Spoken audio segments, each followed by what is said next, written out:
What we're going to show you today, dear viewer, is entirely pointless.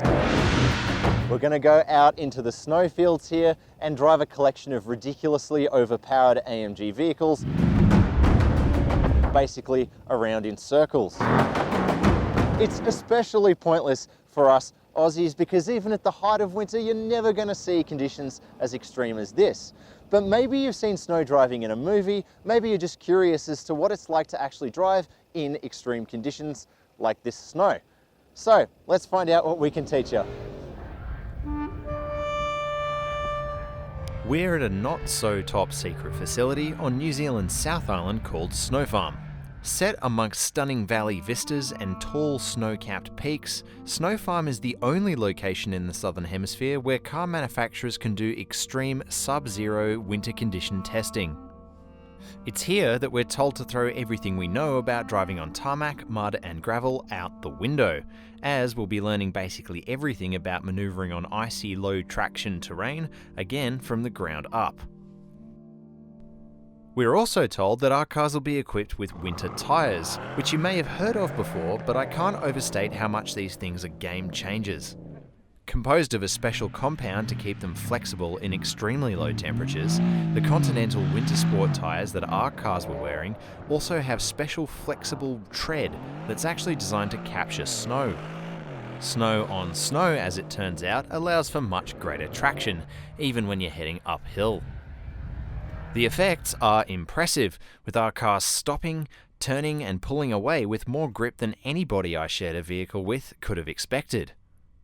We were able to test a whole slew of current AMG models, and better still, pitch the rear drive ones against the 4MATIC all-wheel drive cars in a series of slalom, motocana and drift trials.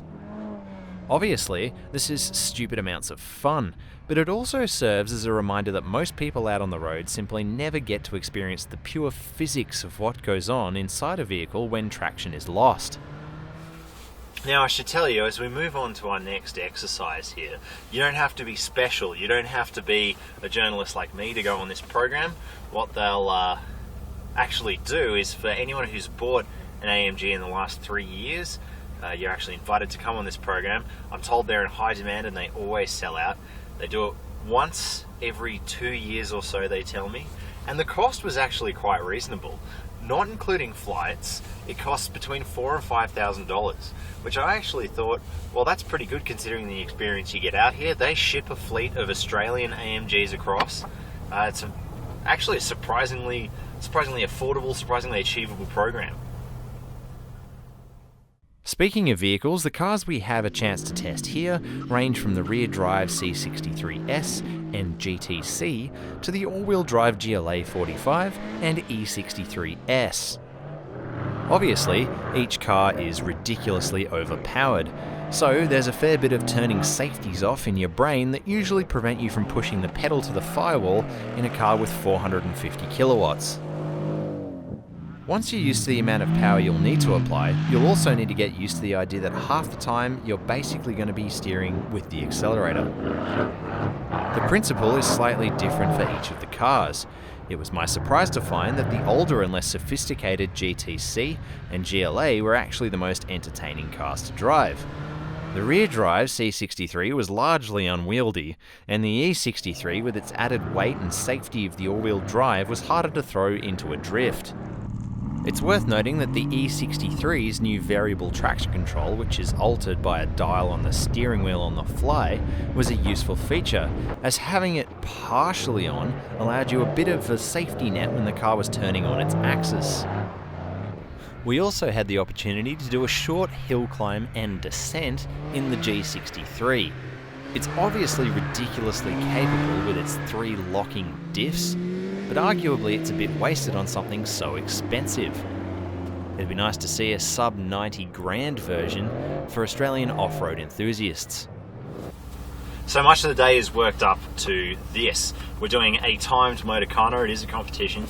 But one of the cool things about this course actually we found is as you start out, you're doing very simple things, driving in a straight line, coming to a halt in a box, and it's just after lunch now, and we're doing a motocana course. It's a short course, but it is challenging. You've got to get these rear-wheel drive C63 S's around this course, and it should be a lot of fun, so let's see how I go. I think watching other people's failures is sort of half the battle. It's kind of good if you're not going first. I laugh at these people, but it'll be me next.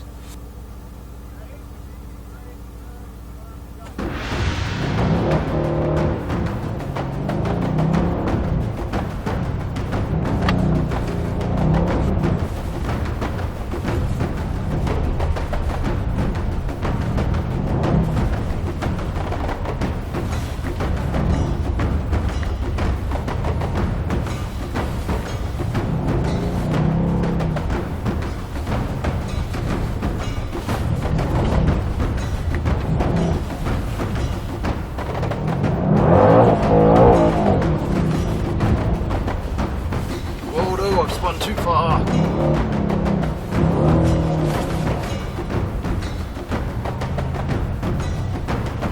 the gate.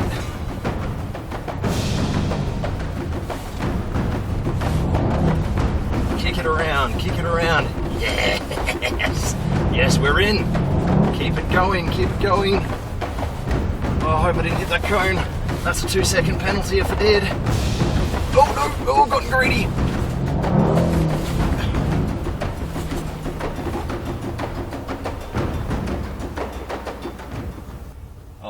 That was awesome fun.